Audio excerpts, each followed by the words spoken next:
Hello and welcome to a new episode of Pat's Chat. Today I'm with a strategic marketing specialist. It's Joy Abdullah. Thank you very much, Joy, for joining me today. Your time, of course. Thank you so much for having me, Patrick. It's a pleasure. Thanks. And of course, you're very popular. People know you basically mainly for two things. You have a vlog, which is called the 3 Minutes Marketing. And of course, also a very popular podcast or video cast, Create the Edge with Youssef, which you just launched in the second season. Really happy to see that again. I was following that. That's basically how I started connecting with you or met with you on LinkedIn. So awesome to see season 2 coming or ongoing already. For that, but we come back to that a little bit later. First of all, as always, I would like to know a little bit more about you. And the first thing that came into my mind when I did some research is like that you're British national. I didn't know that. That's right. I don't wear the tag on my head, but I'm a Brit. I was born and brought up in UK for the first 13 years of my life. And then I've spent 23 years across India and the subcontinent, India, Pakistan, Bangladesh, Sri Lanka. My father, who used to work in tea, so the family moved in 1974 to India. And I've lived there till year 2000, done my higher education out of India. I'm originally Indian, a mix between Northern Indian and Eastern Indian, so to speak. Oh, okay. And I'm a third generation Brit, but ethnically a hardcore Indian. And in year 2000, I moved to Malaysia. My wife is Malaysian, so we are settled here now. Okay, I see. So what, after all this traveling you did, you came to Malaysia. What was the reason? What was the connection? Well, there were two connections. One very personal, and I'll share that, and one was official. As the good Lord does it, things happen for a reason. I'm not a born Muslim. My name, as you can see, is my personal brand, Joy Abdullah. It's to signify my faith, which is one of my core beliefs, and it also to signify my birth name. Joy is part of my birth name, and that's my personal brand. I went through a personal situation, experience way back in 1996 and 97, and that journey in my life brought me to Islam. I converted, or to use a politically correct term, reverted.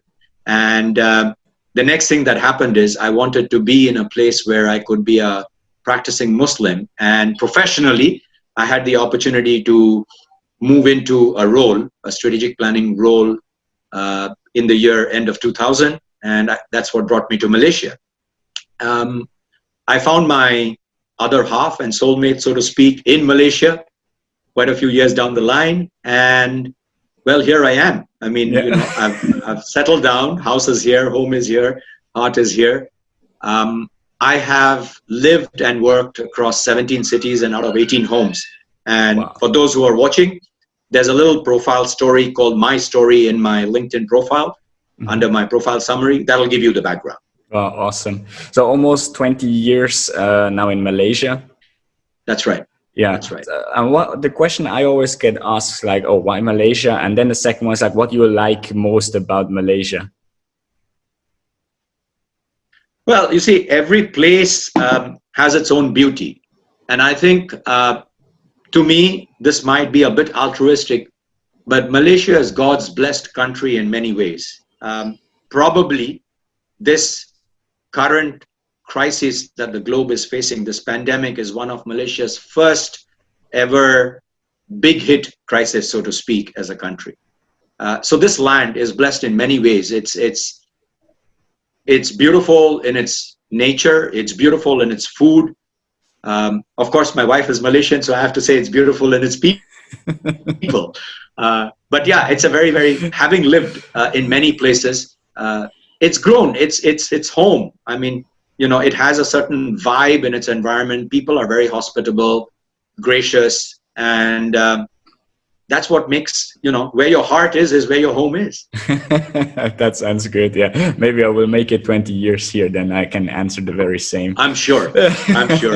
But at least I can agree with you. It's like just a beautiful, very peaceful country. Even we It have to is. stay inside for the moment, but I'm looking forward to the day we can go outside again.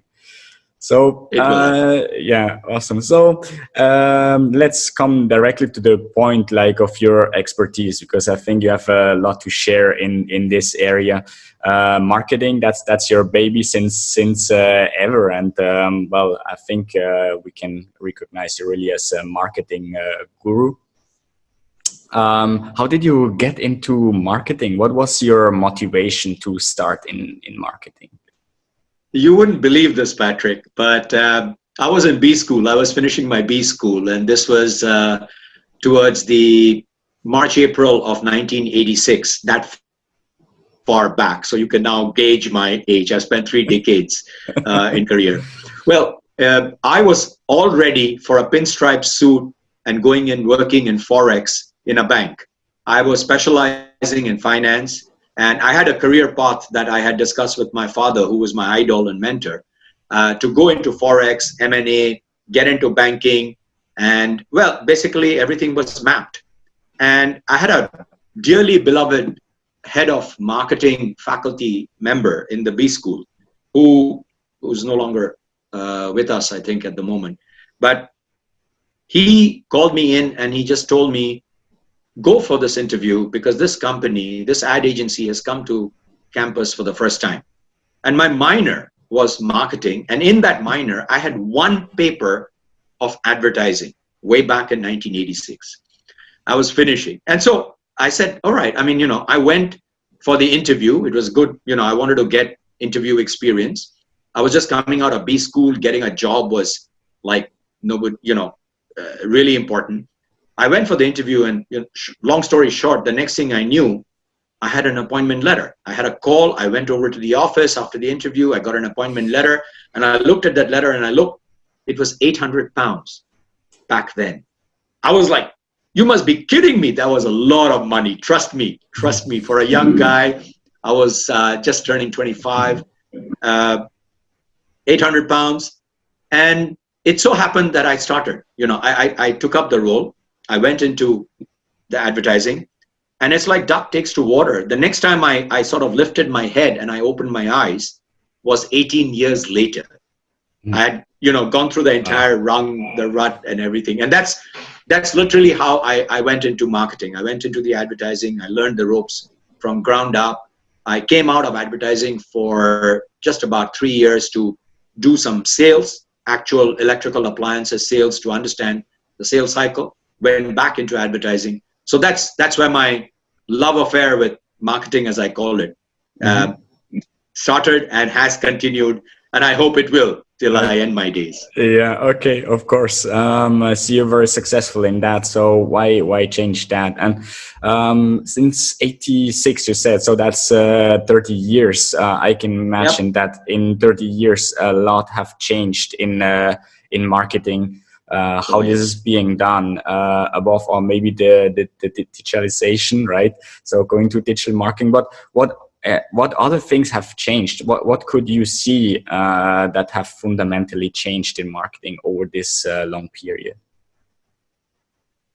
I'm glad you asked that question, Patrick. Great question, because in my 3 decades, this is the beauty. I've lived through history. I've gone from manual and electronic typewriters, right, all the way to using Slack and WhatsApp on group communication, including cloud, service reports, meeting reports, documentation being hosted not on that big, huge, cumbersome box called the central processing unit of a computer, but somewhere where you don't know where. So that's the first part of the history. I've lived through all of this and I've adapted. I've taught myself. You're a tech person, you'll understand this. I haven't gone for certification. I haven't done Scrum. But what I've done is I've actually had hands-on learning experience, adapted, learned, and taken it to work. So what's changed in marketing? 30 years ago, marketing used to be a little simple. You had the classical 4 Ps of you have a product, you have a place of distribution, you have your promotion or advertising, and you have your price. Great, those fundamentals are fantastic. But about 15 years ago, or I would say towards early 2000, 2002 is when the first touches of social media started crawling out from, the World Wide Web. That particular bit of technology has changed marketing dramatically and drastically. What has happened is it's gone from a product perspective view, which means manufacturing, product, brand message, to a group of people, that's consumers. It's flipped it to being the people talking about the product and the brand and saying good, bad, ugly, and calling the brand in, engaging with the brand. Now the change is 180 degrees. Looking at it from north to south, you suddenly, because of social media, you're now having to do south to north. You're having to fit people into your brand. So that's the first biggest change. And that's where I think the marketing gap, practitioners gap started happening, which is people, a lot of marketeers and organizations weren't able to adapt to that social change, that behavioral change from the customer's perspective. They got left behind.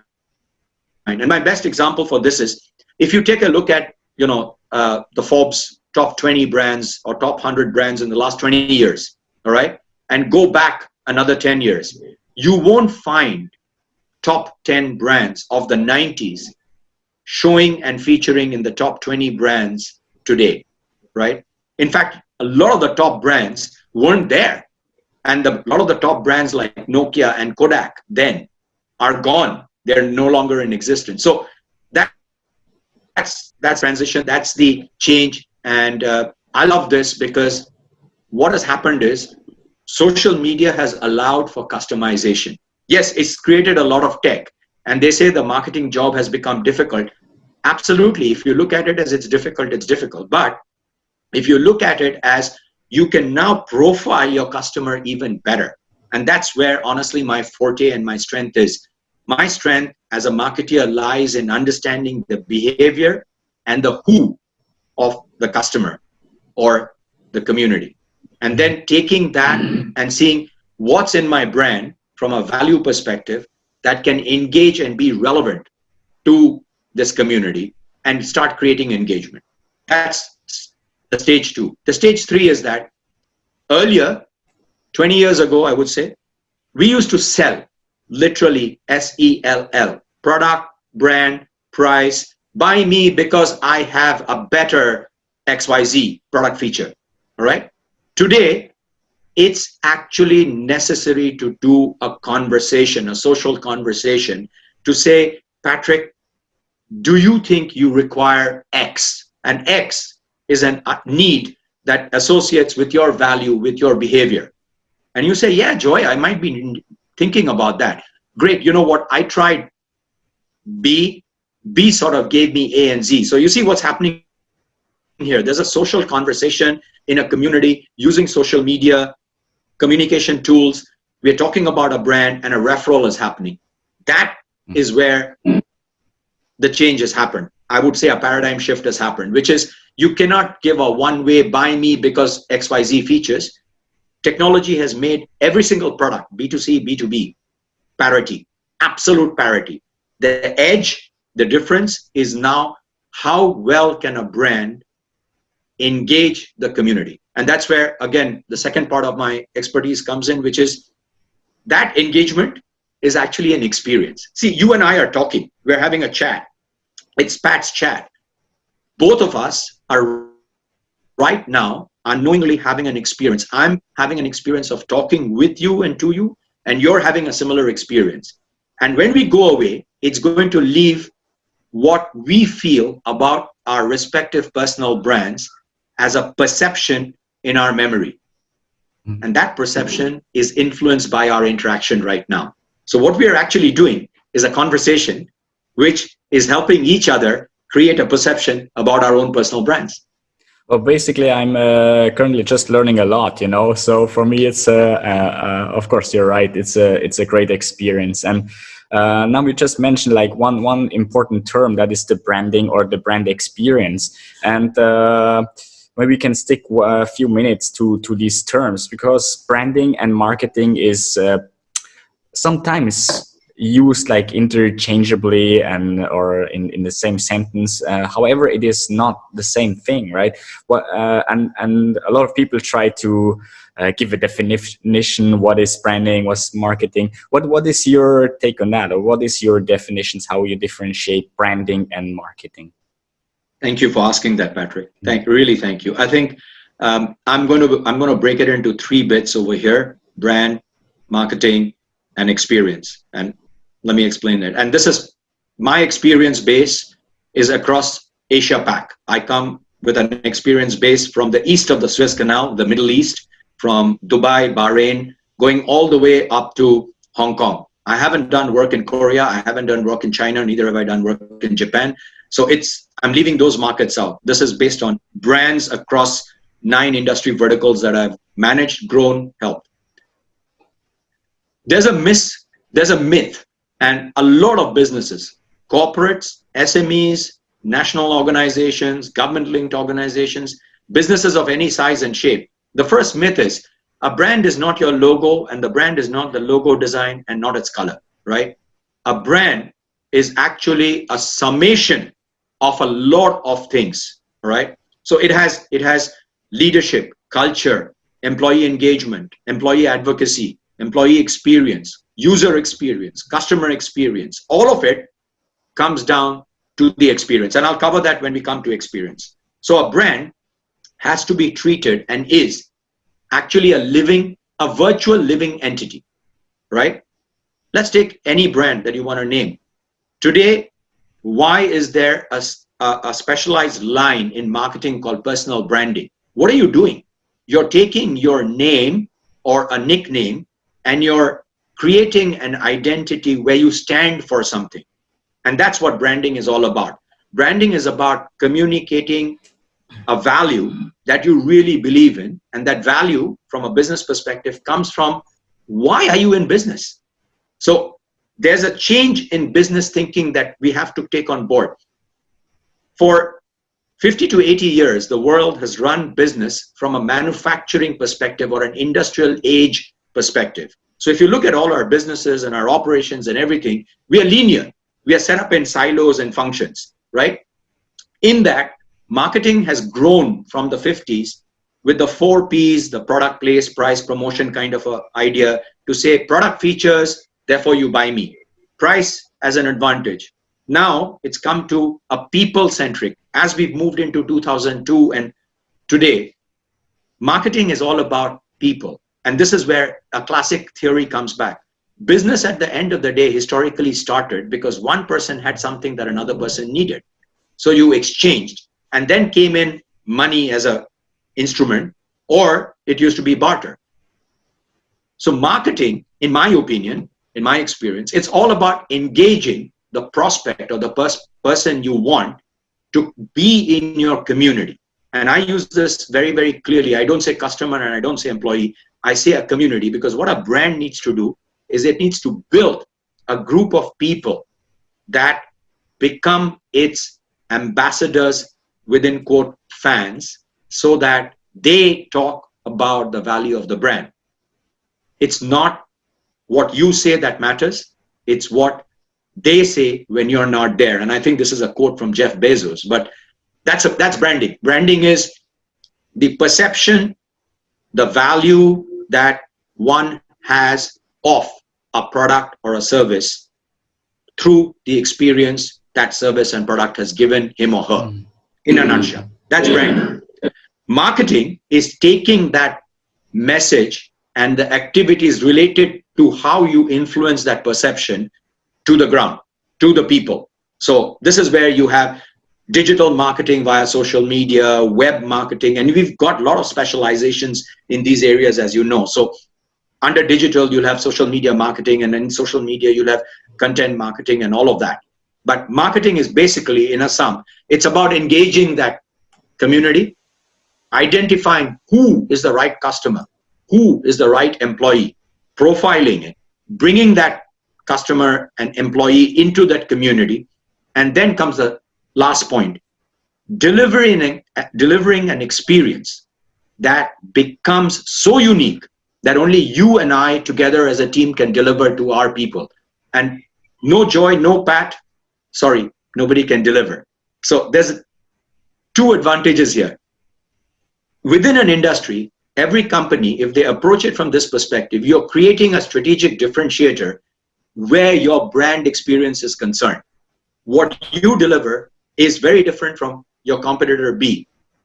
Second, what people are getting human people, and people like to interact with people, especially now. This has got so heightened in this pandemic scenario. We don't like talking to labels. We like talking to a human being. We don't like talking to a bot. So the more human the brand experience is, the more the engagement happens. That's branding, marketing, experience. Wow, awesome, awesome. It's a very great breakdown. I can understand a lot better now. When we talk about brand experience, you list or you also talk a lot about the internal and the external one. So the internal brand experience, the external one. What's the difference? Why is the internal one similarly important or even more important than the external one? When I came out of my corporate roles a couple of years ago, and I wanted to, put out my shingle and do, which is what I'm doing under 3-minute marketing, one of the things that I put down and I learned through my experience of running various programs, campaigns, everything within organizations and for brands, is that if you don't have your home in order and strong, you cannot represent well. What I mean by that, let me use an analogy. If your cup is not full, you cannot share from your cup. So it's my methodology. Marketing Inside Out is a Joy Abdullah methodology, where what I do when I go into clients is that I bring the employees, the teams, whether it's a 5-member team or a 50-member team, I work in getting the employees aligned in seeing. I was trying to avoid the jargon, but I bring employees to see the value of the strategy and the purpose. And what happens in this process, it's called employee engagement, to use jargon. What happens is the business owner, the CEOs, the senior management, and the employee hierarchy, they all start seeing the common goal, the one same perspective.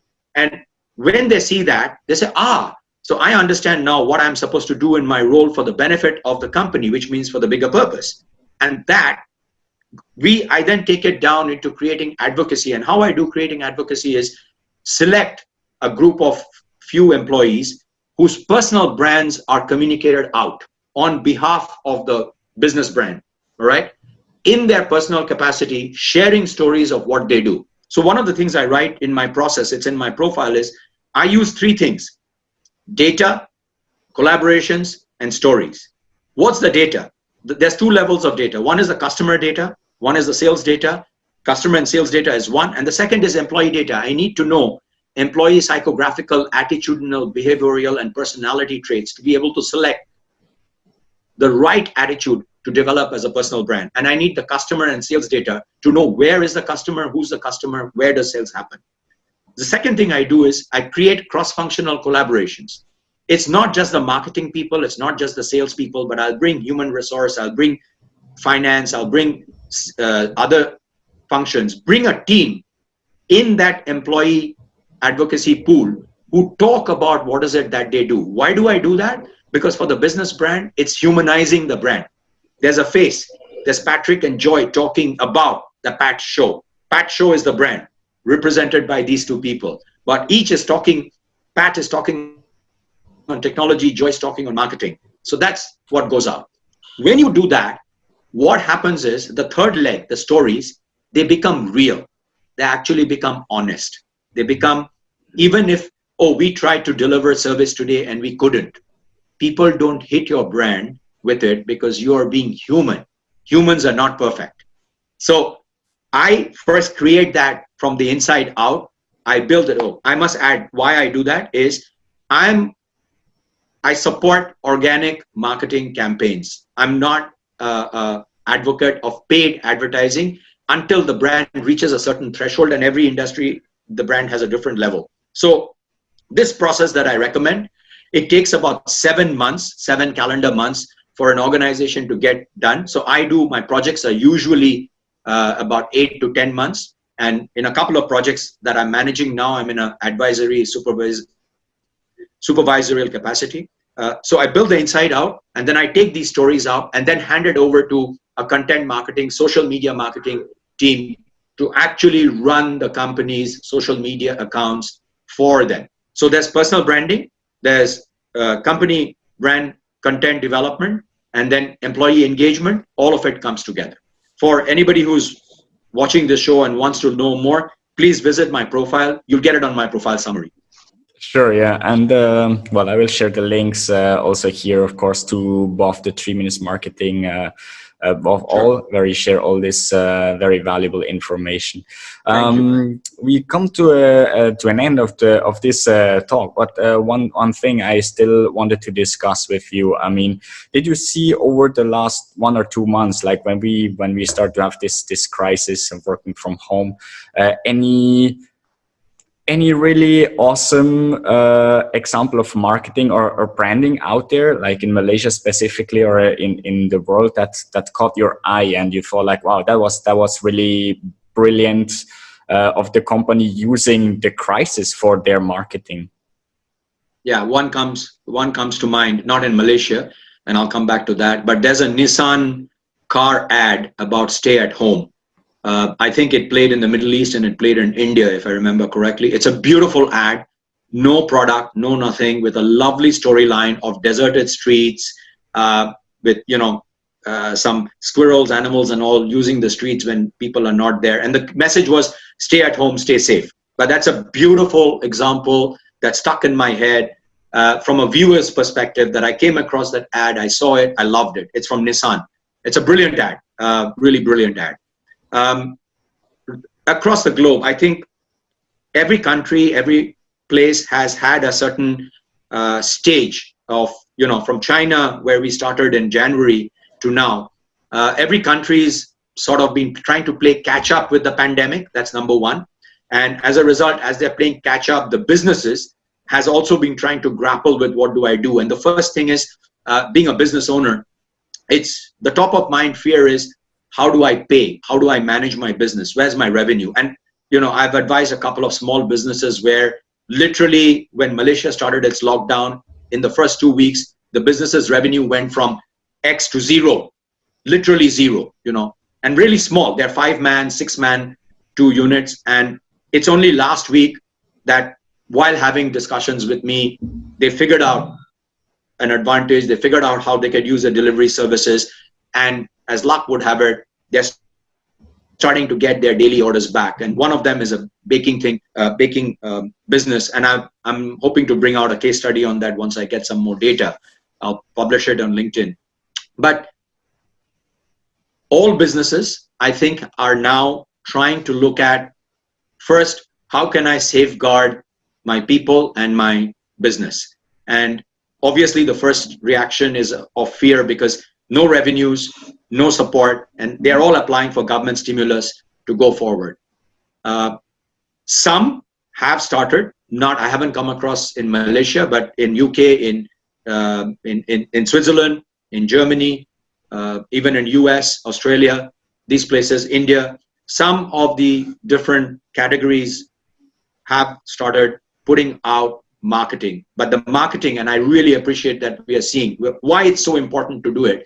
The marketing is not targeted for sales. The marketing is actually targeted for the heart, from the brand, giving edutainment, as I call it. It's got an entertainment value, but it's got educational about what one can do in the pandemic from an individual perspective, which is stay positive, do a routine, do your exercise, how to pick up learning skills. A lot of brands I'm seeing in India specifically are pointing to online resources out there. So that's where it's at.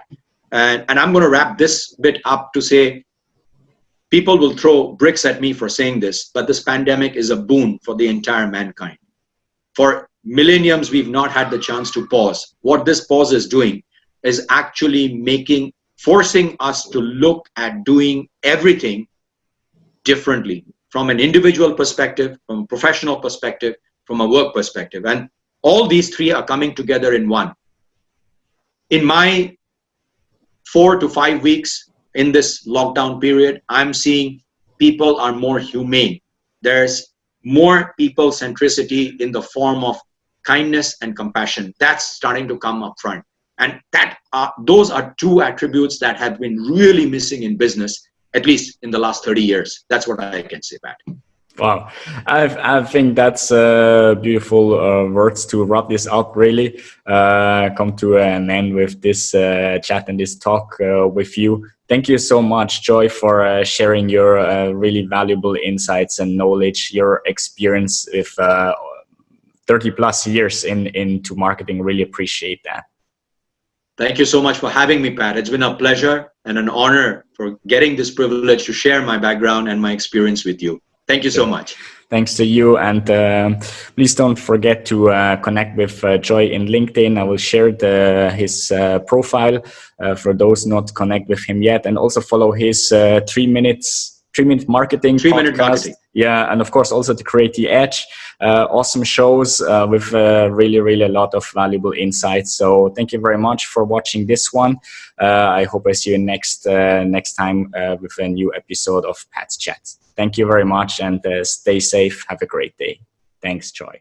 Every corner of the world is experiencing disruptions, but not for Bigot, for bringing data skills and knowledge to you. Hence from leading regional data science show and now international live business virtual event right at your fingertips. Find out more about the future. Bigot 2020, the 8th annual data science show on 22nd to 23rd September 2020.